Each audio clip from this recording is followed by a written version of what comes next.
ಇಷ್ಟೊತ್ತು ಬಹಳ ಸುದೀರ್ಘವಾಗಿ ರಮೇಶ್ ಅವರು ಮತ್ತು ಅಶ್ವಥ್ ನಾರಾಯಣ್ ರವರು ವಿಚಾರವನ್ನ ತಿಳಿಸಿದ್ದಾರೆ. ಸಮಸ್ಯೆ ಎಲ್ಲಿಂದ ಬಂತು, ಯಾಕಾಗಿದೆ ಅಂತ. ನಮ್ಮ ದೇಶದಲ್ಲಿ ಮತ್ತು ರಾಜ್ಯದಲ್ಲಿ ಸಮಸ್ಯೆ ಎಲ್ಲಿಂದ ಬರುತ್ತೆ ಅಂದ್ರೆ, ಸರ್ಕಾರಗಳು ಜನ ಪಾಲಿಸಲಾಗದಂತಹ ಕಾನೂನನ್ನ ಮೊದಲು ಜಾರಿಗೆ ತರ್ತಾರೆ. ಪಾಲಿಸಲಾಗದಂತ ಕಾನೂನನ್ನ ಜಾರಿಗೆ ತಂದು ಅದನ್ನ ಎನ್ಫೋರ್ಸ್ ಮಾಡೋದಿಲ್ಲ. ಮಾಡ್ತಾರಾ? ನೀವ್ ಹೀಗೆ ಮಾಡ್ಬೇಕು, ಇಲ್ಲಾಂದ್ರೆ ಇದು ಕಾನೂನು ಬಾಹಿರ ಅಂತ ಹೇಳ್ತಾರಾ? ಹೇಳೋದಿಲ್ಲ. ಎನ್ಫೋರ್ಸ್ ಮಾಡದೆ ಬಿಟ್ಬಿಡ್ತಾರೆ ಜನ ತಪ್ಪು ಮಾಡೋದಕ್ಕೆ. ತಪ್ಪು ಮಾಡಿದ್ಮೇಲೆ ಏನ್ ಹಿಡ್ಕೊಳ್ತಾರೆ? ಜುಟ್ಟು ಹಿಡ್ಕೊಳ್ತಾರೆ. ಜುಟ್ಟು ಹಿಡ್ಕೊಂಡು ಅವಾಗ ಏನಕ್ಕೆ, ಯಾವ ಕಾರಣಕ್ಕೆ? ವ್ಯವಹಾರಕ್ಕೆ. ಇವರೆಲ್ಲ ರಾಜ್ಯ ನಡೆಸೋರು, ದೇಶ ನಡೆಸೋರು ಏನ್ರಪ್ಪ?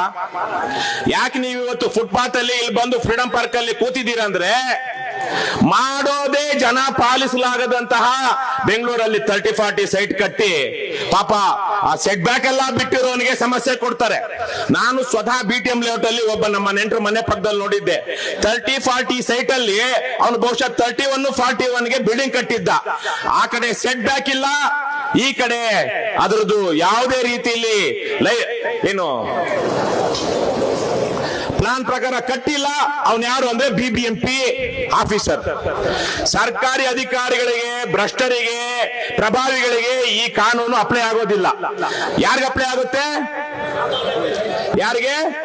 ಸಾಮಾನ್ಯ ಜನರಿಗೆ ಮಾತ್ರ ಅಪ್ಲೈ ಆಗುತ್ತೆ. ಇವತ್ತು 30-40 ಸೈಟ್ ಅಲ್ಲಿ ಹೀಗೆ ಕಟ್ಟಬೇಕು ಅಂತ ಹೇಳ್ತಾರೆ. ಅದನ್ನ ಇಂಜಿನಿಯರ್ಗಳು ಎನ್ಫೋರ್ಸ್ ಮಾಡೋದಿಲ್ಲ. ಕೊನೆಗೆ ಇವಾಗ ಸುಪ್ರೀಂ ಕೋರ್ಟ್ ಏನೋ ಒಂದು ಆರ್ಡರ್ ತಂದಿದೆ ಅಂತ ಹೇಳಿ ಕೇವಲ ಬೆಂಗಳೂರಿನಲ್ಲಿ ಮಾತ್ರ ಅಲ್ಲ, ರಾಜ್ಯದಲ್ಲಿ ಸುಮಾರು 4 ಲಕ್ಷ ಕಂಪ್ಲೀಟ್ ಆಗಿರುವಂತಹ ಕಟ್ಟಡಗಳಿಗೆ ಇವತ್ತು ಕರೆಂಟ್ ಕೊಡ್ತಾ ಇಲ್ಲ. ಇದು ಕೇವಲ ಆ ಪಕ್ಷ ಈ ಪಕ್ಷ ಅಂತಲ್ಲ. ಅಶ್ವಥ್ ನಾರಾಯಣ್ ಅವರು ಮಾತಾಡಿದ್ರು, ಎಲ್ಲಾ ಸರ್ಕಾರಗಳಲ್ಲೂ ಇತ್ತೀಚೆಗೆ ಇದೇ ಪರಿಸ್ಥಿತಿ ಬಂದ್ಬಿಟ್ಟಿದೆ. ಅದು ನಾವು ಅವರಿದ್ದಾಗ ಈಗ ಮಾಡ್ತಾರೆ, ಇವರಿದ್ದಾಗ ಆಗ ಮಾಡ್ತಾರೆ ಅಂತಲ್ಲ. ಇದಕ್ಕೆ ಮುಖ್ಯ ಕಾರಣ ನಮ್ಮ ವ್ಯವಸ್ಥೆಯಲ್ಲಿರುವಂತಹ ದೋಷಗಳು. ಇವತ್ತು ರಮೇಶ್ ಅವರು ಹೇಳ್ತಾ ಇದ್ರು ಬಹಳ ಒಳ್ಳೆಯ ವಿಚಾರ.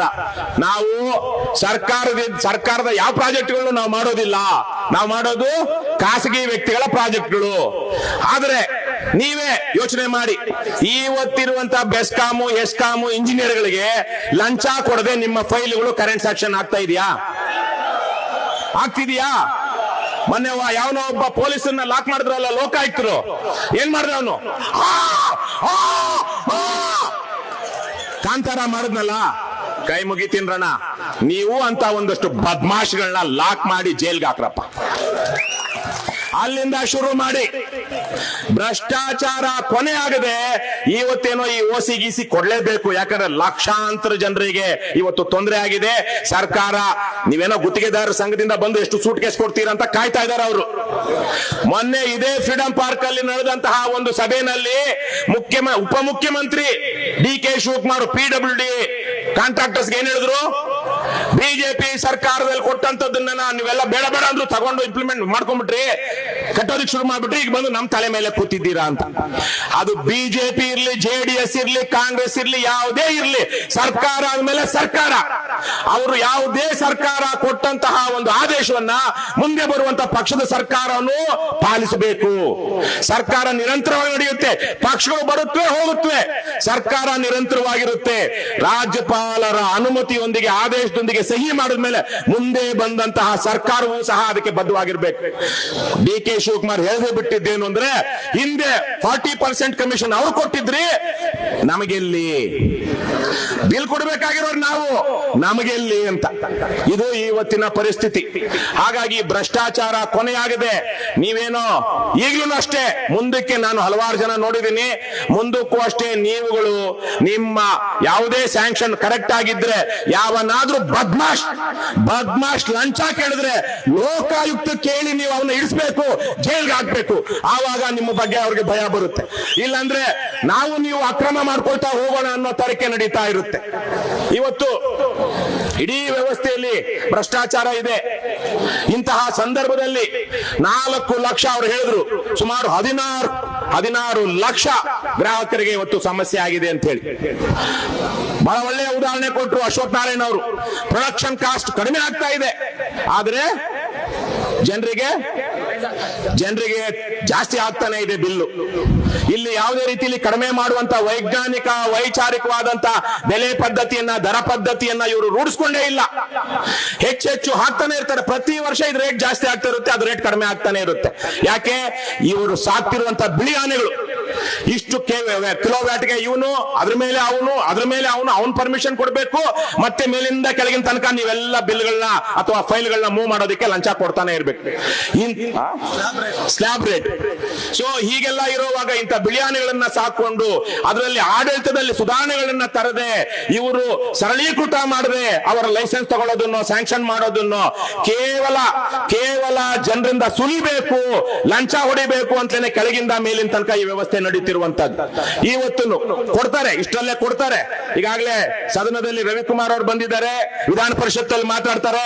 ಅಶ್ವಥ್ ನಾರಾಯಣ ಅವರು, ಬಿಜೆಪಿ ಅವರು, ಜೆಡಿಎಸ್ ಅವರು ಅಥವಾ ಕಾಂಗ್ರೆಸ್ನ ಕೆಲವು ಪಕ್ಷಾತೀತವಾಗಿ ಮಾತಾಡಬೇಕು ಈ ವಿಚಾರವಾಗಿ. ಕೇವಲ ಬಿಜೆಪಿ ಜೆಡಿಎಸ್ ನ ಎಂಎಲ್ಎಗಳಂತಲ್ಲ, ಪಕ್ಷಾತೀತವಾಗಿ ಕಾಂಗ್ರೆಸ್ ನ ಎಂಎಲ್ಎಗಳು ಸೇರಿದಂತೆ ಮಾತಾಡಿ ಜನರ ಸಮಸ್ಯೆ ಇದು. ನಿಮ್ಗೆ ಗೊತ್ತಿರಬಹುದು, ಇತ್ತೀಚೆಗೆ ಒಬ್ಬ IAS ಆಫೀಸರ್ ಸತ್ತೋದ. ಆ ಮನುಷ್ಯ ಬಹಳ ದೊಡ್ಡ ಭ್ರಷ್ಟ, ಈ ಸ್ಮಾರ್ಟ್ ಮೀಟರ್ ಅಲ್ಲಿ ಬಹಳ ಬೇನಾಮಿಯಾಗಿ ದುಡ್ಡು ಹೊಡೆದಿದ್ದಾನೆ ಅಂತ ಒಂದಷ್ಟು ಆರೋಪಗಳಿತ್ತು. ನಾನು ಅಶ್ವಥ್ ನಾರಾಯಣ ಅವ್ರನ್ನ ಅಭಿನಂದಿಸ್ತೀನಿ. ಈ ಸ್ಮಾರ್ಟ್ ವಿಚಾರದಲ್ಲಿ ಅವರು PIL ಹಾಕಿ ಹೈಕೋರ್ಟ್ ತನಕ ಹೋರಾಡಿದ್ದಾರೆ. ಬಹಳ ಅಪರೂಪಕ್ಕೆ ಇತ್ತೀಚಿನ ದಿನಗಳಲ್ಲಿ MLAಗಳು, ಮಿನಿಸ್ಟರ್ಗಳು ಅಥವಾ ಎಕ್ಸ್ ಮಿನಿಸ್ಟರ್ಗಳು ಈ ತರಹದ ಹೋರಾಟಕ್ಕೆ ಹೋಗ್ತಿರುವಂತದ್ದು. ಆದರೆ ಅದು ಅಲ್ಲಿಗೆ ನಿಲ್ಲಬಾರದು. ಇವತ್ತು ಸದನದಲ್ಲಿ ಬಿಜೆಪಿಯವರು, JDS ಅವರು ನಾನಾ ಕಾರಣಗಳಿಗಾಗಿ ರಾತ್ರೋರಾತ್ರಿ ಪ್ರತಿಭಟನೆ ಮಾಡ್ತಾರೆ. ಇಂತಹ ಜನರ ವಿಚಾರಕ್ಕಾಗಿ ಯಾಕೆ ಅವರು ಒಂದು ರಾತ್ರಿ ಪ್ರತಿಭಟನೆ ಮಾಡಬಾರದು? ಯಾಕೆ ಸದನದಲ್ಲಿ ಕೂರಬಾರದು? ಇವತ್ತು ಲಕ್ಷಾಂತರ ಜನ, ನೀವು ಹೇಳಿದಾಗೆ ಲಕ್ಷಾಂತರ ಜನ ನಿಮ್ಮ ಉದ್ಯಮದ ಮೇಲೆ ಅವಲಂಬಿತರಾಗಿದ್ದಾರೆ. ಎಷ್ಟು ಲಕ್ಷ ಜನ ರಮೇಶ್? ಎಷ್ಟಂದ್ರು ಅವರು? 35 ಲಕ್ಷ ಪ್ರತ್ಯಕ್ಷವಾಗಿ ಪರೋಕ್ಷವಾಗಿ ಈ ನಿಮ್ಮ ಎಲೆಕ್ಟ್ರಿಕಲ್ ಗುತ್ತಿಗೆದಾರರು ಮಾಡುವಂತಹ ಕೆಲಸದ ಮೇಲೆ ಅವಲಂಬಿತರಾಗಿದ್ದಾರೆ. ಇಷ್ಟು ಜನರಿಗೆ ಇಷ್ಟು ದಿನಗಳಲ್ಲಿ, ಕಳೆದ 1 ವರ್ಷಗಳಿಂದ ಹೆಚ್ಚು ಕಡಿಮೆ ಇಷ್ಟು ಸಮಸ್ಯೆಗಳಾಗ್ತಾ ಇದೆ ಅಂದ್ರೆ ಇವತ್ತಿಗೆ ಎಚ್ಚರವಾಗಬೇಕು ನಮ್ಮ MLAಗಳು, ನಮ್ಮ ಜನಪ್ರತಿನಿಧಿಗಳು. ದಯವಿಟ್ಟು ನೀವು ಇದನ್ನೆಲ್ಲ ಯೋಚನೆ ಮಾಡಿ. ನಮ್ಮ ಪಕ್ಷದ ಅಧ್ಯಕ್ಷರಾದಂತಹ ದೀಪಕ್ ಸಿಎನ್ ರವರು ಬಂದಿದ್ದಾರೆ, KRS ಪಕ್ಷದ ಅಧ್ಯಕ್ಷರಾದ ದೀಪಕ್ ಸಿಎನ್ ರವರು. ಅವರು ಸ್ಮಾರ್ಟ್ ಮೀಟರ್ ವಿಚಾರವಾಗಿ ಎಷ್ಟು ಅವ್ಯವಹಾರಗಳಾಗಿದೆ ಅಂತ ಹೇಳಿ ಬಹಳ ದೊಡ್ಡ ಮಟ್ಟದಲ್ಲಿ ಪತ್ರ ವ್ಯವಹಾರ ಮಾಡಿದ್ದಾರೆ. ನಾವು ನಮ್ಮ ಪ್ರಣಾಳಿಕೆಯಲ್ಲೇ ಘೋಷಣೆ ಮಾಡಿದ್ವಿ, ಕರ್ನಾಟಕದಲ್ಲಿ ಇವೆಲ್ಲ ಸರಳೀಕೃತ ಮಾಡಿ ಅದನ್ನ ರ್ಯಾಷನಲೈಸ್ ಮಾಡಿ 30% ಕರೆಂಟ್ ಬಿಲ್ ಕಡಿಮೆ ಮಾಡ್ತೀವಿ ಅಂತ. ಅದು ಮಾಡೋದಕ್ಕೆ ಸಾಧ್ಯ ಇದೆ. ಹಾಗಾಗಿ ಇವೆಲ್ಲ ಆಗಬೇಕು ಅಂದ್ರೆ ಒಳ್ಳೆ ರಾಜಕಾರಣ ಬರಬೇಕು, ನೀವು ಒಳ್ಳೆಯವ್ರನ್ನ ಬೆಂಬಲಿಸಬೇಕು. ನಮ್ಮನ್ನು ಬೆಂಬಲಿಸದೇ ಇದ್ರು ಪರವಾಗಿಲ್ಲ, ನೀವು ಭ್ರಷ್ಟರಿಗೆ, ಬದ್ಮಾಶ್ಗಳಿಗೆ ಲಂಚ ಕೊಟ್ಟು ವ್ಯವಸ್ಥೆನ ಹಾಳು ಮಾಡ್ಬೇಡ್ರಪ್ಪ. ವ್ಯವಸ್ಥೆ ಹಾಳಾಗೋದಕ್ಕೆ ನೀವು ಕಾರಣರಾಗಬೇಡಿ. ಯಾಕಂದ್ರೆ ಇದೇ ವ್ಯವಸ್ಥೆಯಲ್ಲಿ ನಿಮ್ಮ ಮುಂದಿನ ಸಂತಾನಗಳು ಬದುಕಬೇಕಾಗಿರೋದು. ನಾನು ಇನ್ನೇನೊಂದು ಮುಗಿಸೋದಕ್ಕೆ ಮೊದಲು ನಿನ್ನೆ ಒಂದು ಕಡೆ ಇದ್ದೆ, ಒಂದು ಕಡೆ ಸ್ವಾಮೀಜಿಗಳೆಲ್ಲ ಸೇರಿದ ಕಡೆಗಳಲ್ಲಿ ಇದ್ದೆ. ಸ್ವಾಮೀಜಿಗಳೇ, ನೀವು ನಮ್ಗೆ ಬೆಂಬಲ ಕೊಡದೇ ಇದ್ರು ಪರವಾಗಿಲ್ಲ, ನಮ್ಮ ಹೋರಾಟಗಳಿಗೆ ಭ್ರಷ್ಟರನ್ನ ದುಷ್ಟರನ್ನ ಕರ್ಕೊಂಡು ಬಂದು ಅವ್ರಿಗೆ ಸನ್ಮಾನ ಮಾಡಿ ಅವ್ರಿಗೆ ಬೆಂಬಲ ಕೊಡೋದು ನಿಲ್ಸಿ. ಅದೇ ನೀವು ನಮಗೆ ಸಮಾಜಕ್ಕೆ ಮಾಡೋ ದೊಡ್ಡ ಉಪಕಾರ ಅಂತ. ಹಾಗಾಗಿ ನಮ್ಮ ಪಕ್ಷದಲ್ಲಿರೋರು ದೀಪಕ್ ಅವ್ರಿಗೆ ಗೊತ್ತು, ಒಬ್ಬ ಬೆಂಗಳೂರಿನ SE ಸೂಪರ್ಡೆಂಟ್ ಇಂಜಿನಿಯರ್ನೋ ಯಾರನ್ನೋ ಒಬ್ಬರನ್ನ ಹಿಡಿದಾಕಿದ್ರು, ನಿಮ್ಗೆ ಗೊತ್ತಿದೆ. ಫೋನ್ ಅಲ್ಲೆಲ್ಲ ಹಿಡಿದು ಅವನಿಗೆ ಲಂಚ ಕೇಳ್ತಿದ್ದ ಬದ್ಮಾಶ್ಗೆ ಪಾಠ ಕಲಿಸಿದ್ರು. ಹಾಗಾಗಿ ಆ ತರದ್ ಯಾವುದೇ ಸಹಾಯ ಬೇಕು ಅಂದ್ರೆ ನಾವು ನಿಮಗೆ ಮಾಡ್ತೀವಿ. ಈ ಹೋರಾಟ ಇವತ್ತಲ್ಲ ನಾಳೆ ಯಶಸ್ವಿ ಆಗ್ಲೇಬೇಕು. ಯಾಕಂದ್ರೆ ಇಷ್ಟು ಲಕ್ಷ ಮನೆಗಳು ಕಟ್ಟಿರೋರಿಗೆ ಕರೆಂಟ್ ಕೊಡದೆ ಇರೋದಕ್ಕೆ ಸಾಧ್ಯನೇ ಇಲ್ಲ. ಸುಪ್ರೀಂ ಕೋರ್ಟ್ಗೆ ಅವ್ರು ಏನಾದ್ರೂ ಕಂಟೆಂಪ್ಟ್ ಆಫ್ ಕೋರ್ಟ್ ಆದ್ರೂ ಅದಕ್ಕೆ ರಂಗೋಲಿ ಕೆಳಗೆ ತೂರುವಂತಹ ಕಾನೂನುಗಳನ್ನ ನಮ್ಮ ರಾಜ್ಯ ಸರ್ಕಾರ ತರಲೇಬೇಕು. ಆದ್ರೆ ಮುಂದಿನ ದಿನಗಳಲ್ಲಾದ್ರೂ ಇವು ನಿಲ್ಲಬೇಕು. ನೀವು ನಿಮ್ಮ ಮನೆಗಳು ಕಟ್ಟುವಂತವ್ರಿಗೆ ಹೇಳ್ಬೇಕು, ಇದಕ್ಕೆ ನಾವು ಬಾಧ್ಯಸ್ಥರಾಗೋದಿಲ್ಲ, ಕಾನೂನು ಪ್ರಕಾರನೇ, ಅದೇ ನಿಯಮಾವಳಿಗಳ ಪ್ರಕಾರನೇ ಕಟ್ಟಿ ಅಂತ. ರೆಟ್ರೋಸ್ಪೆಕ್ಟಿವ್ ಆಗಿ ಏನ್ ಮಾಡಿದ್ದಾರೆ ಇದು ಅಮಾನವೀಯ. ಈಗಾಗಲೇ ಕಟ್ಟಿರುವಂತಹ ಮನೆಗಳಿಗೆ ಕರೆಂಟ್ ಕೊಡೋದಿಲ್ಲ ಅನ್ನುವಂಥದ್ದು ಅಮಾನವೀಯ. ಇದನ್ನ ಸಿದ್ದರಾಮಯ್ಯ ಸೇರಿದಂತೆ ಇವತ್ತ್ಯಾರು ಇಂಧನ ಸಚಿವ ಯಾವನ್ಗೂ ಗೊತ್ತಿಲ್ಲ, ಗೃಹ ಸಚಿವ ಯಾರು ಅಲ್ಲ, ಅವ್ರ ಹೆಸರು ಗೊತ್ತಿಲ್ಲ ಅಂತ, ಹೆಸರೇ ಗೊತ್ತಿಲ್ಲ, ಏನ್ ಕೇಳಿದ್ರು ಗೊತ್ತಿಲ್ಲ ಅಂತಾರೆ. ಸೊ ಹಾಗಾಗಿ KJ ಜಾರ್ಜ್ ಏನಿಲ್ಲ, ಡಮ್ಮಿ. ಒಂದು ಕಡೆ ಅಧಿಕಾರಿಗಳ ವರ್ಗಾವಣೆಯಲ್ಲಿ ಮುಖ್ಯಮಂತ್ರಿಗಳ ಮಗ, ಇನ್ನೊಂದು ಕಡೆ ಡಿ ಕೆ ಶಿವಕುಮಾರ್. ಹಾಗಾಗಿ ಡಿ ಕೆ ಶಿವಕುಮಾರ್ ಈಗ ಮುಖ್ಯಮಂತ್ರಿ ಆಗೋದಕ್ಕೆ ಮೊದಲೇನೆ ಬಹುಶಃ ನಿಮ್ಮ ಈ ಬೇಡಿಕೆಗಳನ್ನ ಈಡೇರಿಸ್ತಾರೆ ಅಂತ ನಾನು ಭಾವಿಸ್ತೀನಿ. ಯಾಕಂದ್ರೆ ಅವ್ರಿಗೇನೆ ಇವತ್ತು ಬೇಕಾಗಿರುವಂತದ್ದು. ಆ ಹಿನ್ನೆಲೆಯಲ್ಲಿ ನಿಮ್ಮ ಹೋರಾಟಕ್ಕೆ KRS ಪಕ್ಷ, ನಮ್ಮ ಪಕ್ಷದ ಅನೇಕ ಜನ ಪದಾಧಿಕಾರಿಗಳು ಅಥವಾ ಸದಸ್ಯರು ನಿಮ್ಮಲ್ಲೂ ಸದಸ್ಯರಾಗಿದ್ದಾರೆ ಮತ್ತು ಪದಾಧಿಕಾರಿಗಳಾಗಿದ್ದಾರೆ. ಹಾಗಾಗಿ ಅವ್ರಿಗಷ್ಟೇ ಅಲ್ಲ, ನಾಡಿನ ಜನರ ಹಿತಕ್ಕಾಗಿ ನಿಮ್ಮ ಹೋರಾಟವನ್ನ ನಾವು ಬೆಂಬಲಿಸ್ತಾ ಇದ್ದೀವಿ.